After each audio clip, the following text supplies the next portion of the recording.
Main हिकिड़ो youth जो इहो बि क्वेश्चन आहे त छा AI असांजूं जॉब्स खसी थियूं वठनि, खणी थियूं वठनि असांजूं अपॉर्चुनिटीज़। जेके AI यूज़ न कंदा हा उन्हनि जूं, जेको AI यूज़ कंदो सिखंदो स्किल्स खे अप कंदो उन जे लाइ त मसइलो ई कोन्हे। ॾिसो AI ते अलॻि सां असां कंदासीं पॉडकास्ट, हिकिड़ो वॾो टॉपिक आहे छो उहा AI हिकिड़ो टूल कोन्हे, इहा पूरी एजेंसी आहे। ठीकु आहे।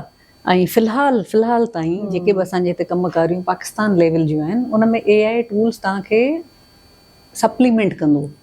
ठीकु आहे, तव्हांखे सपोर्ट कंदो। AI टूल्स तव्हांखे सिखणा पवंदा, न त तव्हां कमु न करे सघंदव। ॿियो हिकिड़ो सुवालु आहे यूथ जो त छा कामयाबी जो राज़ लक सां आहे या हार्डवर्क सां आहे?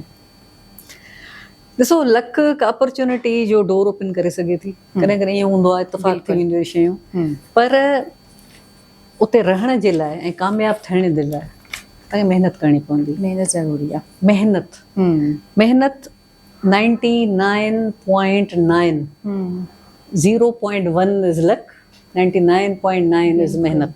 बिल्कुलु।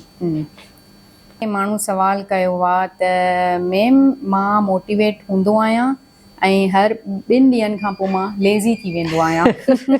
इन जो छा इलाज आहे?